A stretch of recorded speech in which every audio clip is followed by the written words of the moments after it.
지난 시간이었죠. 신앙의 계보인 창세기 5장의 특별한 교훈 4가지 중에서 2가지를 살펴봤습니다. 특별한 교훈 2가지를 살펴봤는데 그 중에 하나는 아담이 우리의 대표라서 인류에게는 뭐가 찾아왔죠? 고통, 슬픔, 사망, 지옥이 찾아왔습니다. 그러나 하나님께서 우리를 사랑하사 새 대표를 주셨으니 그분이 누구? 예수 그리스도. 덕분에 우리가 이 고통 많은 세상에서도 숨을 쉴 수 있게 되었고 천국이 예비되었는 줄 믿으시길 바랍니다. 또한 2번째는 이 5장의 계보에 나온 사람 어느 누구도 홍수 심판을 겪지 않고 다 땅에서 자신의 천수를 누리다가 죽었다는 것인데, 이것은 우리 성도에게 최후 심판이 면제되었다는 것을 의미하는 줄 믿으시길 바랍니다. 우리는 구원받은 자로서 구원받은 사람들이 다 모여서 이 세상에서 한 선한 일로 인해 상급을 받는 심사, 즉 그리스도의 상급 심판만이 있다는 것을 말씀드렸습니다. 그래서 우리는 이 안에서 정말 이 세상에서 주를 위해서 열심히 살아야 됩니다. 그래서 면류관을 꼭 받으시는 저와 우리 모든 성도님들 되시기를 간절히 축원하는 바입니다. 자, 이제 우리 그림을 한번 보여드리겠습니다. 오늘 2가지 내용을 살펴보려고 해요. 하나의 그림은 이렇게 손을 들고 있는 모습이고, 하나는 누가 하늘로 날아가는 모습이죠. 그리고 사람이 옆에서 놀라고 있는 모습이에요. 오늘 요 2가지를 가지고서 오늘 교훈을 나눠보고자 합니다. 창세기 5장 21절을 한번 보겠습니다. 오늘 에녹에 대한 이야기인데, 에녹은 65세에 무두셀라를 낳았고, 에녹이 무두셀라를 낳았다는 건 특별한 의미가 있겠죠. 무두셀라는 성경에서 제일 오래 산 사람, 몇 살? 969세. 그래서 5장 22절, 무두셀라를 낳은 후 300년을 하나님과 동행하며 자녀들을 낳았으며 그는 365세를 살았더라. 그런데 특별한 장면이 나와요. 죽었더라가 아닙니다. 그 다음에 5장 24절, 에녹이 하나님과 동행하더니 하나님이 그를 데려가심으로, 히브리서에서는 죽음을 보지 않았다고 해요. 그를 데려가심으로 세상에 있지 아니하였더라. 굉장히 특별한 사람이에요. 에녹은 다른 조상들과 같이 죽었더라가 기록되지 아니한 사람, 즉 죽지 않고 육신을 가지고 하나님 나라에 올라간 사람이라 이겁니다. 이건 누구를 상징하느냐? 부활하여 하늘로 올라가신, 승천하신 예수님을 예표하는 사람인 줄 잊지 마시길 바랍니다. 제가 창세기 예수님 첫 시간에 말씀드렸어요. 예표라는 단어를 쓴다고 했어요. 예표라는 단어가 굉장히 중요한데, 예표란 미리 하나님께서 구약에서 예수님에 대해서 알려주신 표시라라는 뜻이 있다고 했어요. 예표란 바로 구약의 말씀이나 사건이 예수님을 암시하는 것을 말을 해요. 예를 들면 우리가 영화를 보거나 드라마를 볼 때 이 장면 지난번에 본 것 같은데 라는 그런 딱 생각이 떠오르게 하는 그런 것들이 구약에 넘쳐나는데, 이걸 바로 예표라 한다 이겁니다. 마찬가지로 구약의 사건이나 말씀을 보면서 이거 예수님이 생각나는데 하는 것이 뭐다?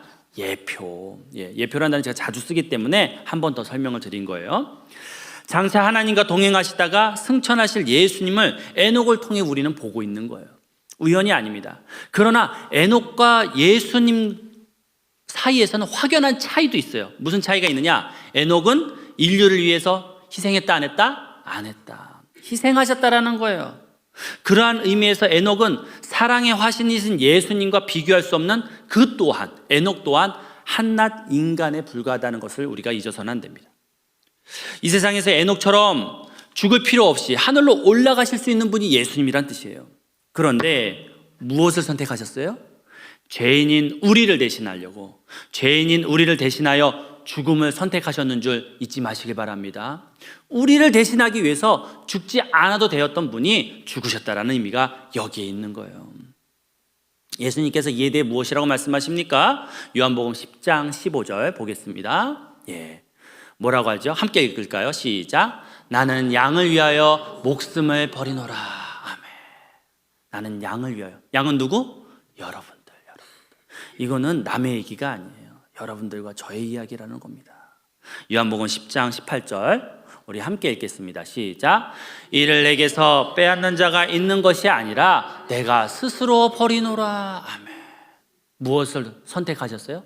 희생을 선택하셨다는 거예요. 우리가 본받아야 할 할 부분이 바로 이 부분이라는 겁니다.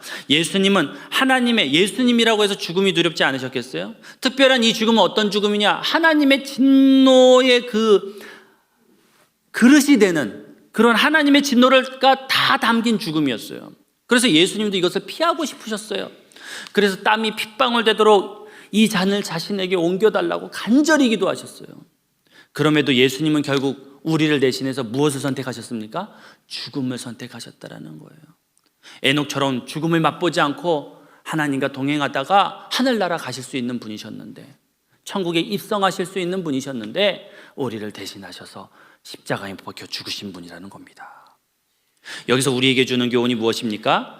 예수님께서 우리를 위해 스스로 자신의 희생을 선택했다면 예수님을 주로 왕으로 섬기는 우리는 예수님처럼 생명을 희생하지 못할지라도 예수님처럼 자발적인 헌신을 선택하는 것이 무엇하다? 마땅하다. 다시 말씀드리겠습니다.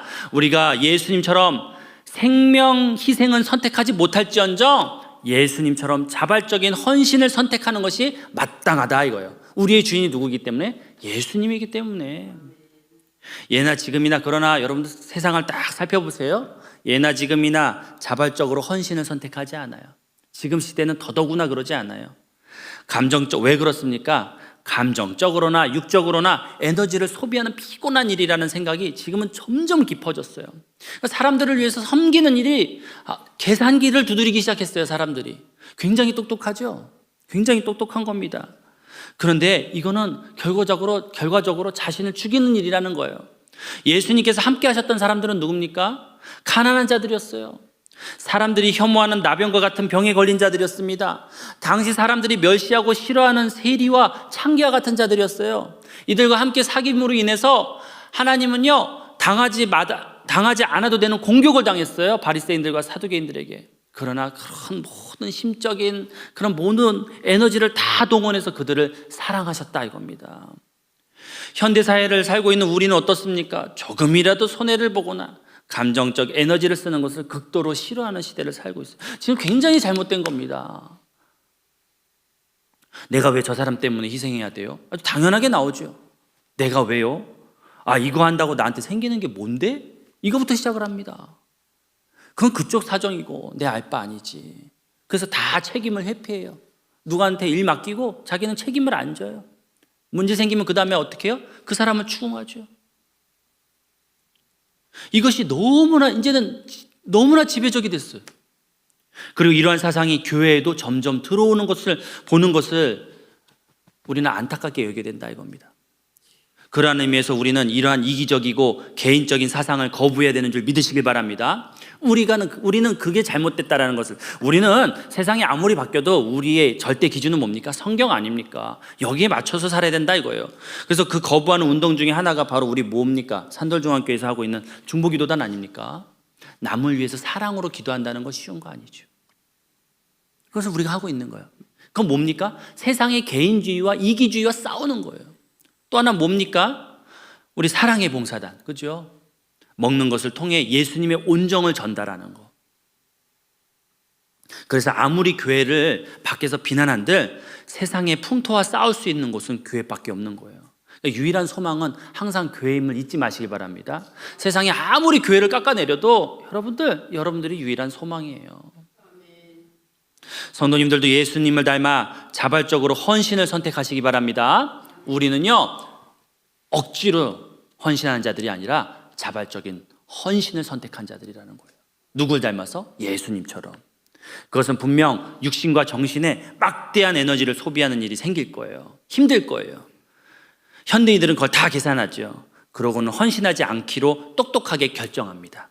그러나 그들은 결코 계산하지 못하는 부분이 있어요. 뭡니까? 하나님이 주시는 보람, 값으로 계산할 수 없는 보람, 하늘 평온, 천상의 기쁨, 이런 거는 그 사람들한테는 계산할 수 없는 거예요. 보이지 않으니까. 그리고 장차 그로 인해 주실 상도 계산하지 못하는 거예요. 근데 우리는 어때요? 그게 보이잖아요. 여러분들 우리 한번 말씀 한번 볼까요? 잠언 19장 17절 말씀인데요. 제가 안 넣었나 봐요. 안 껴놨나 봐요. 우리 제가 읽겠습니다. 잠언 19장 17절에 참 재밌는 말씀이 있어요. 가난한 자를 불쌍히 여기는 것은 여호와께 꾸어드리는 것이니 그의 선행을 그에게 갚아주시리라. 여호와께 꾸어드리는 것. 여러분들 자발적인 헌신을 통해 하나님을 빚지게 만드시는 성도님들 되시기 바랍니다. 그러니까 성도는 사람을 상대로 대부업하는 사람이 아니라 하나님을 상대로 대부업하는 사람들이에요. 하나님께서 나를 통해 재정적으로 힘든 자들, 육체적으로 힘든 사람, 그리고 정신적인 힘든 사람을 섬기게 하실 겁니다. 그리고 그건 고스란히 하나님의 그 빚 장부에 기록이 되는 거예요. 이거 갚아야 되는데, 아무개가 이렇게 애써서 노력했는데 이거 빚 어떻게 갚지? 뭘로 갚지? 이자를 한 1000% 쳐서 줘야 되나? 이런 행복한 고민을 만들게 하는 게 바로 성도님인 줄 믿으시길 바랍니다. 여러분들은 하나님을 상대로 대부업하는 사람들이에요. 이처럼 하나님으로 하여금 행복한 고민을 하게 만드는 사람이 바로 성도다. 그러한 의미에서 이 첫 번째 금이 무엇을 상징할까요? 자, 그림 한번 다시 보여주시겠어요? 예. 자, 이제 이해되시겠죠? 누가 헌신하겠다 하면은 뭐라고 대답하라? 저요. 이렇게 하는. 이러지 말고 저요? 이거 말고 저요? 이게 아니라 저요. 이렇게요. 우리 한번 해볼까요? 자, 누가 헌신하겠는가? 저요. 네, 그렇죠. 다시 한번 누가 헌신하겠는가? 저요. 이렇게 하시는 성도님들 되시기를 간절히 축원하는 바입니다. 너무나 중요해요. 하나님께 빚지게 하고 1000%, 2000% 이자 받는 일을 왜 포기합니까? 그래서 이렇게 기도하길 원해요. 우리 기도 제목 같이 읽겠습니다. 시작. 예수님을 닮아 자발적인 헌신을 선택하게 하옵소서. 아멘. 예. 자, 그리고서 다시 한번 그림 한번 보여주시겠어요? 이제 그림 보니까 이 사람 누군 것 같아요? 하늘로 날아가는 사람? 에녹이에요. 예, 그리고 사람이 남아있어요. 놀래고 있죠. 자, 그렇다면 이 에녹이라는 사람이 뭐 그리 대단하다고, 그죠? 예? 죽음을 보지 않고 하늘로 올라갔냐 이거예요. 에녹에 대한 성경의 정보는 이렇습니다. 굉장히 길지 않아요. 창세기 5장 22절 한번 다시 보여주시겠어요? 창세기 5장 22절. 무드셀라를 낳은 후 300년을 하나님과 동행하며 자녀를 낳았으며. 그러니까 이 사람이 한 건 뭐예요? 자녀를 낳고 하나님과 동행한 거. 이게 전부예요. 그래서 사람들은 궁금했죠. 아니 어떻게 동행했기에. 그래서 4000년 동안 사람들은요 이 에녹에 대해서 연구를 했어요. 에녹서라는 그런 좀 성경 아닌 책도 나올 정도로 그 정도로 막 연구를 했는데 이 에녹이 어떻게 하나님과 동행했는지의 답이 4000년 뒤에 주어져요. 그게 바로 히브리서예요. 히브리서. 우리는 얼마나 감사해요. 우리는 답도 알고 질문도 알고. 자, 뭐라고 대답을 하느냐? 믿음으로 에녹은 죽음을 보지 않고 옮겨졌으니 하나님이 그를 옮기심으로 다시 보이지 아니하였느니라. 그는 옮겨지기 전에 하나님을 기쁘시게 하는 자라 하는 증거를 받았느니라. 아멘. 에녹은 무엇으로 동행한 사람? 믿음으로. 그러니까 동행이라는 건 뭐예요? 하나님과 동행한다 할 때 그건 뭐다? 믿음으로. 믿음이 뭡니까? 하나님을 신뢰하고 사랑하는 것. 그게 믿음이에요. 여러분들 귀신도 믿고 떤다고 그랬어요. 무슨 얘기입니까? 귀신은 뭐가 없어요? 사랑하는 마음도 신뢰도 없어요. 그냥 하나님이란 존재만 생각하면 버들버들 떠는 거예요. 그 아는 거는 믿음이 아니에요. 믿음이 뭐다? 신뢰와 사랑. 자, 따라해보세요. 믿음은 뭐다? 신뢰와 사랑. 그게 믿음이에요. 에녹은 하나님과 동행했는데 뭐와 함께? 신뢰와 사랑으로 동행했다라는 거예요. 하나님을 신뢰하고 사랑하는데 그 인생의 초점이 온전히 맞춰져 있었다라는 거예요.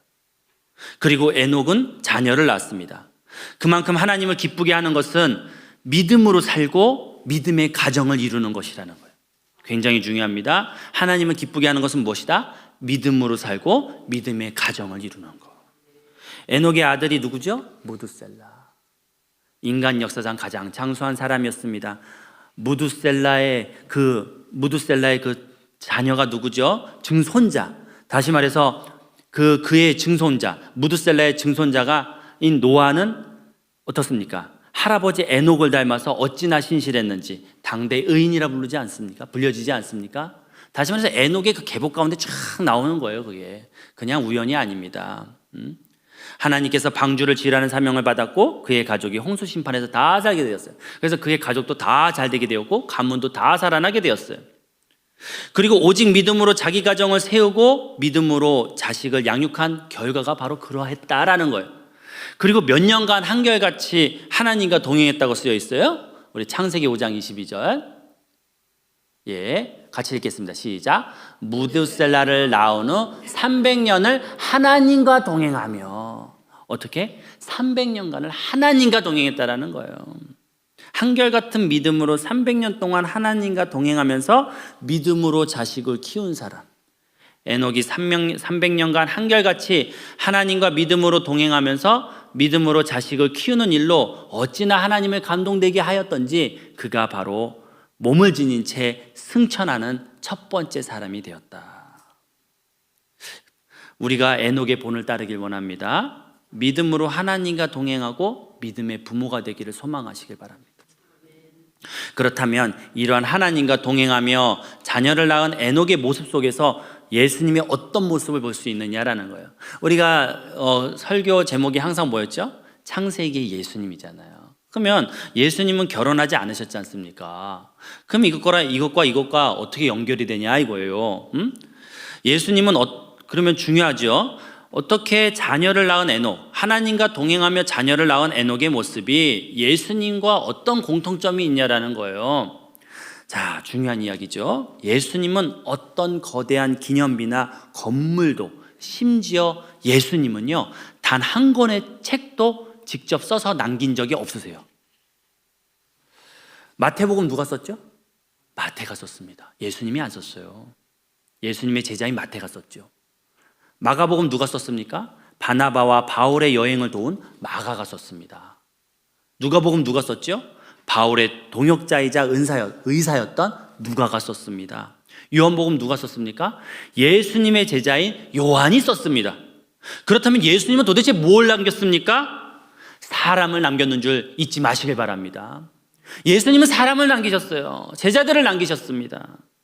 예수님은 자신의 삶과 말을 대대로 전승할 충성스러운 믿음의 사람 12사도와 그리고 이름이 알려지지 않은 수많은 제자를 남기셨어요. 그렇다면 우리가 본질상 신앙인으로서 해야 될 게 뭡니까? 사람을 남기는 거예요. 저나 성도님들이나 해야 될 일이보다 사람을 남기는 거예요. 자녀를 낳는다는 것에 머물 것이 아니라 믿음의 자녀를, 또한 믿음의 형제를 남기는 저와 우리 성도님들 되시기를 간절히 축원하는 바입니다.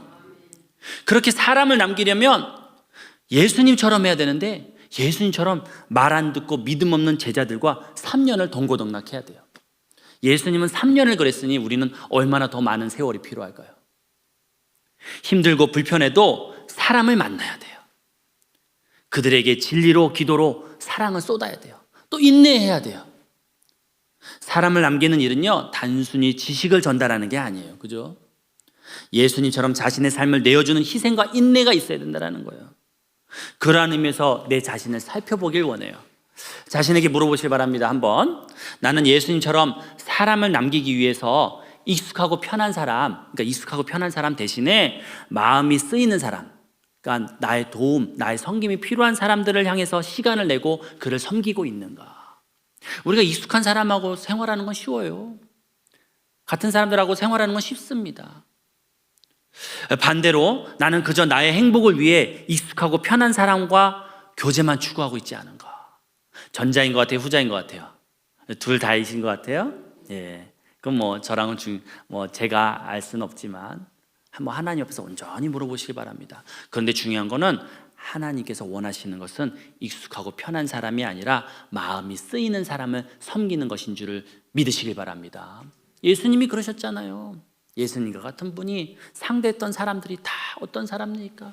가난하고 힘들고 어렵고 멸시 천대받는 사람들과 부둥켜 안고 그들과 함께 하신 분이 바로 예수님이다. 또는 요즘은요, 프로그램이나 시스템 뒤에 숨어 진심 어린 관계를 회피하고 있지는 않은지. 무슨 얘기입니까? 여러분들 산돌중앙교회는요, 소위 사람들이 말하는 중형교회입니다. 그죠? 인정하시죠? 잘 경고히 선 중형교회입니다. 그런데 이 교회는요, 이 산돌중형교회는 많은 소외된 사람들을 섬길 수 있는 아름답고 온종일 온정이 넘치는 곳도 될 수 있어요. 그죠? 현재 또 그런 모습입니다. 감사하게도. 그래서 많은 사람들이 와서 여기서 어때요? 온정을 느끼고 또 예수를 믿죠. 근데 반대로요, 많은 사람들을 소외되게 내버려 둔 채 시스템으로만 굴러갈 수도 있는 교회예요. 무슨 얘기인지 아시죠? 그래서 마치 얼음 궁정과 같은 형식적인 예배가 있고 형식적인 섬김이 있고 형식적인 찬양이 있고 그렇게도 변할 수 있는 교회라는 거예요. 산돌중앙교회가 지금처럼 소외된 사람들을 섬길 수 있는 아름답고 온정이 넘치는 곳으로 지속적으로 유지 발전하려면 어떻게 해야 되겠어요? 성도님들의 그 첫 번째 말씀드린 것처럼 헌신과 섬김을 기꺼이 선택해야 된다는 겁니다. 그리고 두 번째는 뭐죠? 예수님을 닮아서 사람을 남기는 일에 전심전력해야 된다는 거예요. 이 두 가지를 가질 때에 우리가 비로소 산돌중앙교회를 항상 온정이 넘치게 하는 교회가 되게 하는 줄 믿으시길 바랍니다. 성도님들은 그 사명을 가지고 있어요. 헌신, 성도님들의 헌신은요 결코 헛되지 않습니다. 성도님들이 낸 시간들 정말 성도님들 힘든 거 압니다. 정말 오늘만이라는 마음으로 걸음을 디딘 적도 있으실 거고 오늘만이라는 마음으로 사람들을 대한 때도 있을 거예요. 하나님은 다 기억하시고 그것을 통해서 산돌중앙교회를 온정 있는 교회로 만든다는 겁니다. 그리고 사람을 남기려 하십시오. 사람을 남기십시오. 그래서 주님께 기쁨이 되는 저와 우리 성도님들 되시기를 간절히 축원하는 바입니다. 그래서 우리 기도 제목 한번 보길 원합니다. 자, 우리 두 번째 한번 같이 읽겠습니다. 시작. 예수님처럼 믿음의 사람들을, 에녹처럼 믿음의 자녀들을 유산으로 남기게 하옵소서. 아멘. 우리 그림 다시 한번 볼까요? 자, 이제 그림이 이해가 됐을 거예요. 우리가 어떻게 해요? 하나님이 누가 헌신하겠느냐? 그러면 어떻게 하라고요? 저요. 그리고 우리가 에녹처럼 또 예수님처럼 누구를 남겨라? 사람을 남겨라. 하나님의 사람을 남기는. 그러므로 하나님의 기쁨이 되는 저와 우리 성도님들 되시기를 간절히 축원하는 바입니다.